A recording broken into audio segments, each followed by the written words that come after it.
C'è un video che ho voluto fare e che dopo mi sono dimenticata e anche questo voglio lasciare nella mia playlist, mie idee SOS.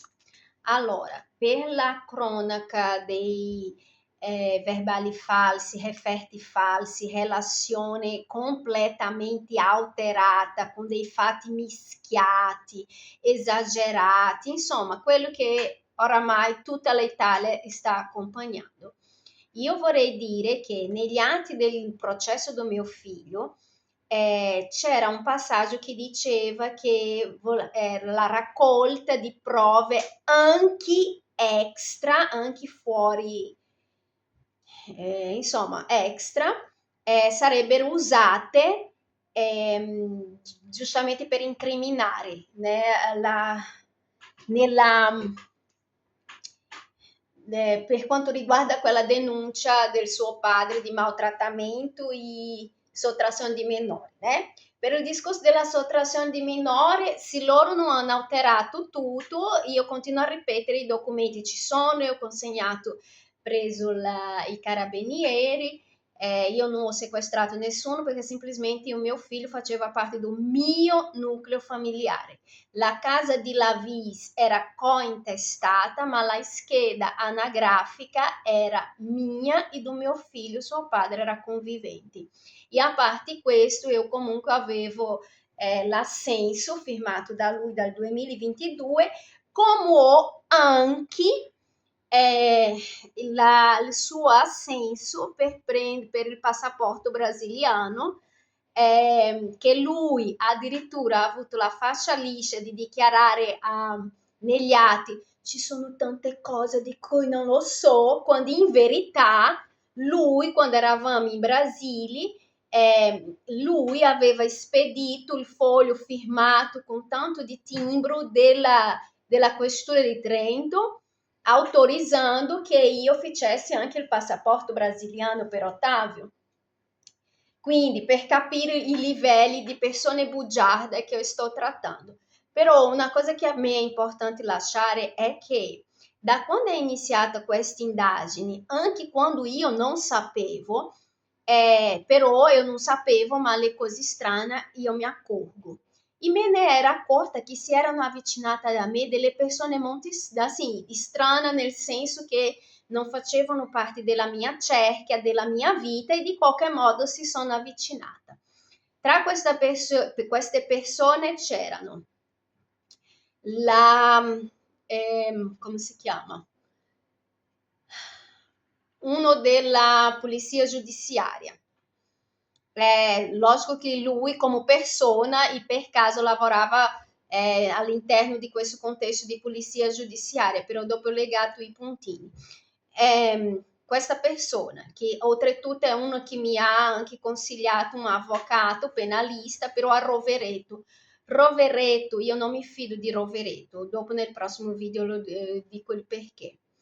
Poi mentre io andavo a portare mio figlio oppure era nella fermata ad aspettare l'autobus, ha iniziato ad avvicinarsi da me delle persone che sinceramente prima non c'era e poi c'erano sempre, principalmente degli africani con qualche sigaretta, con, sai, assim, guarda, sarò diretta, visibilmente spacciatori e drogati, quando io meno me l'aspettavo mi trovavo vicina in una fermata, insomma un posto dove io fossi ferma, a volte anche ero in compagnia del mio figlio.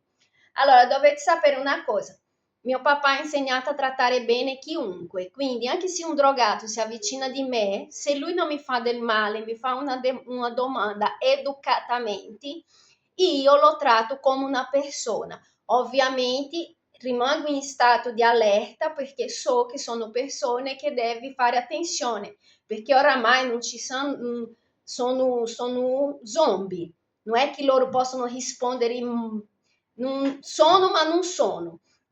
Ma io tratto con rispetto per due ragioni. Una perché hanno insegnato i miei genitori a rispettare tutte le persone, secondo perché a volte queste persone, quello che a loro manca veramente è che qualcuno li tratti con rispetto. Quindi, se mi vedete rivolgere la parola a un drogato, io sto solo esercitando il rispetto all'essere persona, ok? Secondo, terzo, io avevo trovato un lavoro da dipendenti nell'epoca delle vacanze, che giustamente, assim, come ho detto, il suo papà è talmente bugiardo insieme alle femmine che lo asseconda, che lui dice che io ho impedito che lui incontrasse il figlio, quando era esattamente il contrario, io avrei avuto bisogno, perché il lavoro che io trovato iniziava alle 5 del mattino. Per fortuna ho potuto lavorare quella settimana perché un'amica mia era di passaggio e ha tenuto Ottavio, però appunto dopo ho dovuto rinunciare al lavoro. Ma lui sarebbe stato utile. Ho anche raccontato uno dei filmati che mentre mangiavo la pizza e ho visto il suo papà passare, il suo papà mi ha visto e ha fatto finta di niente e anche io. Però in quella epoca non sapevo ancora che lui aveva fatto la denuncia, infatti il suo sguardo era un sguardo così di chi aveva fatto qualcosa di sbagliato e non aveva neanche il coraggio di guardarti in faccia. Però lì per lì io non avevo il collegato, doppio collegato. Però il punto è questo, degli africani drogati che si avvicinavano, a volte io ero seduta nella fontana di Trento e si avvicinava dei marocchini con dei discorsi di permesso, di falsificare permesso, di queste cose. E poi i supermercati, dovete sapere che il padre di Ottavio lavora nel supermercato. I supermercati di Trento hanno un collegamento diretto con la polizia, proprio per quelli che rubano, loro possono segnalare tramite WhatsApp. Allora, data tutte le falsificazioni che hanno fatto, il clou sarebbe trovare il mio nome collegato a qualche specie di furto nel supermercato. Io non ne dubito per due ragioni. Prima perché c'è stato un periodo subito dopo questa cosa che e assim, eu entrava em um supermercado, assim, proprio si sentiva quella aria quell'aria pesante. E poi oggi, per esempio, io sono andata al supermercato e Ottavio mi ha detto, mamma, andiamo là su, nel Regina, a guardare. Poi quando siamo scesi, dovevo andare nel supermercato normale, appena io sono entrata ha suonato il cancellino. Qual è il problema? Il problema è che essendo infiltrato, lavorando nel supermercato, conoscendo tutti quelli di sicurezza che non sono altro che persone collocate perché bisogna fare lavorare e a volte non hanno la minima qualifica per essere lì, però sono persone forti che almeno la forza fisica hanno, insomma dei burattini del sistema, però hanno anche loro conoscono molti delle forze dell'ordine e diciamo che è più che chiaro che non dico tutte le forze dell'ordine, perché come diceva questo che ho conosciuto del giudiziario, Carla, non tutti, guarda che non tutti sono disonesti, ci sono, è vero, è quello che tu dici, però fidati perché ci sono anche quelli onesti. Ma in mezzo ai disonesti io non vorrei che appaia anche delle false situazioni di come se io fossi una che andassi pure a rubare nel supermercato. Io, assim, ho paura, come ho detto, perché nel sistema, nel meccanismo, ci sono i conoscenti e poi quello che ho sempre detto, il padre del mio figlio è grafico, lui sapeva fare delle montaggi già 10 anni fa, quando ci siamo conosciuti, tant'è che c'è un filmato di Ottavio di quando era piccolino, un lavoro bellissimo che lui ha fatto appunto quasi 10 anni fa. Adesso è normale con la intelligenza artificiale, ma lui sapeva fare cose che voi fate oggi con la intelligenza artificiale, lui faceva senza la intelligenza artificiale. Per questo che io dico, se voi non sentite dalla mia bocca, assim, se non conoscete, non giudicate. E se voi che mi conoscete ricevete dei messaggi strani, cose strane, non credete, credete solo se io vado da voi, se io vi chiamo, perché altrimenti può essere un montaggio. E per quanto riguarda quelli del supermercato, allora intanto ci sono delle segnalazioni che si possono fare. E secondo, perché le telecamere fanno vedere in parti, però possono essere anche uno che sa fare, puoi anche tagliare dei pezzi e creare una sequenza dove tu puoi apparire come se stessi facendo cose di sbagliato. E guardi, non è fissione, non è film, possono fare e se vogliono fare, fanno. E quindi io vorrei lasciare anche questo chiaro, che quando la mafia ti prende di mira è complicato.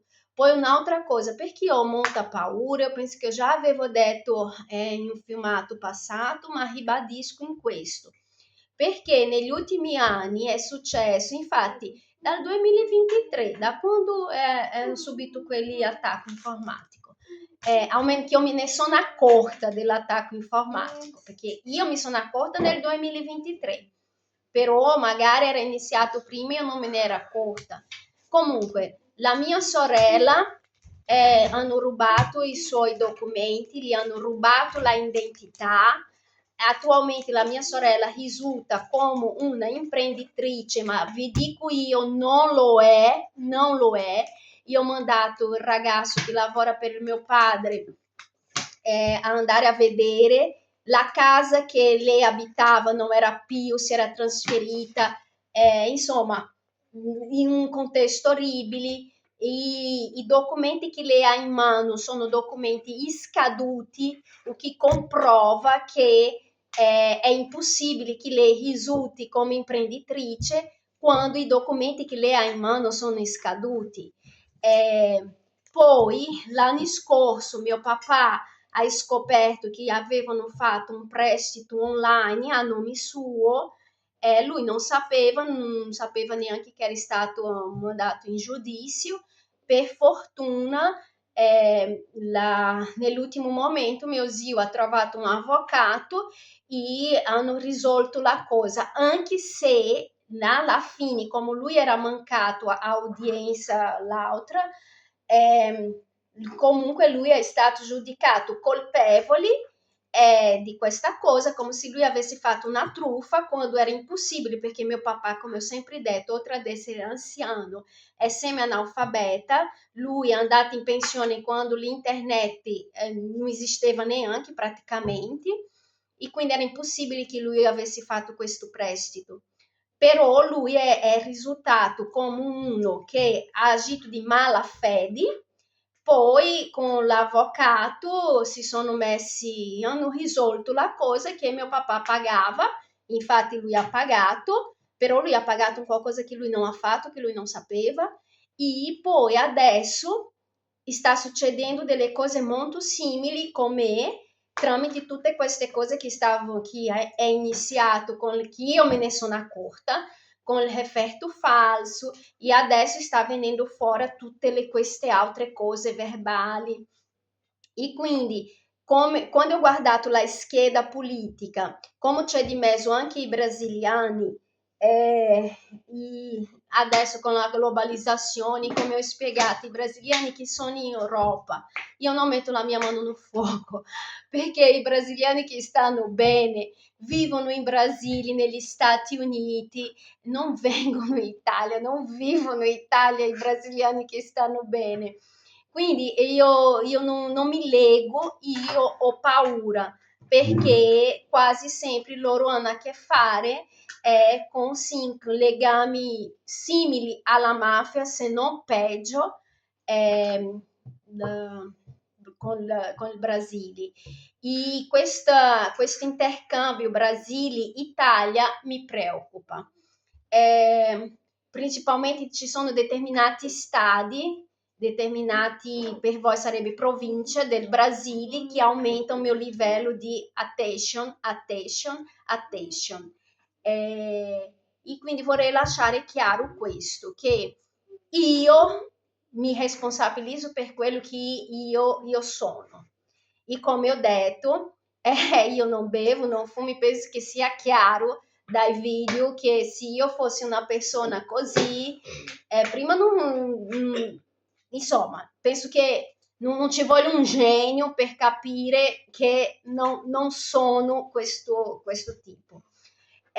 Il secondo, che effettivamente io in questi ultimi anni io ho creato molti nemici, è un dato di fatto, però sinceramente l'unica cosa che io ho fatto principalmente negli ultimi 2 anni fu lavorare. Testimonia un mio ex capo che mi vedeva arrivare, sì vabbè, c'è stato un periodo che io arrivavo alle 9 del mattino, ma lui a testimonia che prima io arrivavo in orario e comunque era una delle ultime ad uscire. Insomma, io solo lavorato per finire così nel banco degli imputati in mezzo a questa gente di pochi scrupoli, bugiarda, cattiva e razzista. E io assolutamente ho bisogno di lasciare questo filmato, che sia chiaro, qualunque prova, fra aspas, nel senso di massa, partite dal presupposto che a me piace il Hits Parigi, ok? E nel Hits Parigi non si va vestito di straccio, si va vestita da Dior, ok? E un'altra cosa, partite dal presupposto che a me piace Vienna, ok? Io anche, come ho detto in altri video, e ribadisco, io ho sì un rimpianto enorme. Io sono venuta al ballo di Vienna vestita da spiaggia, che traducendo è: io sono nata con la possibilità di arrivare in Europa, di vivere in Europa, Vienna che mi piace tanto, di vivere Vienna, però vestita di spiaggia. E questo non solo ha difficoltato tanto la mia esistenza, come letteralmente mi chiudi tante porte che io vorrei tanto fosse aperta, solo per vedere, solo per il piacere di vedere l'armonia e la bellezza. Ma essendo vestita di spiaggia, sono porte precluse.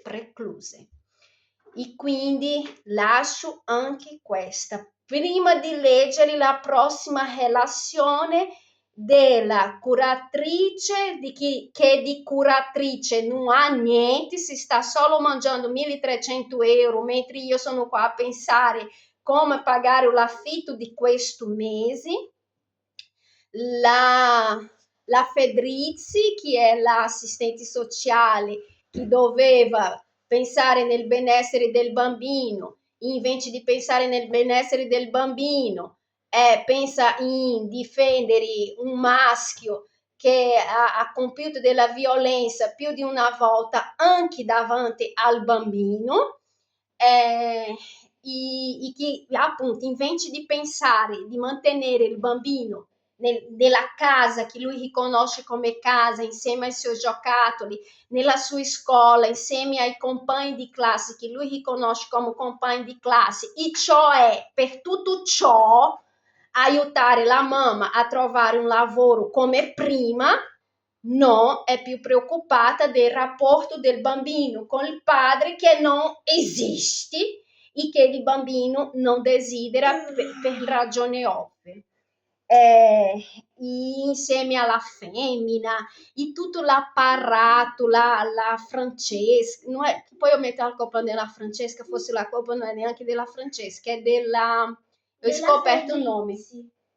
No, Fedrizio, mio amore, riguarda te. Quella che ha seguito tuo padre, ho scoperto il suo nome, Laura Drago. Forse è colpa più dell'assistente sociale Laura Drago. Alla prossima, che stai scaricando il telefono.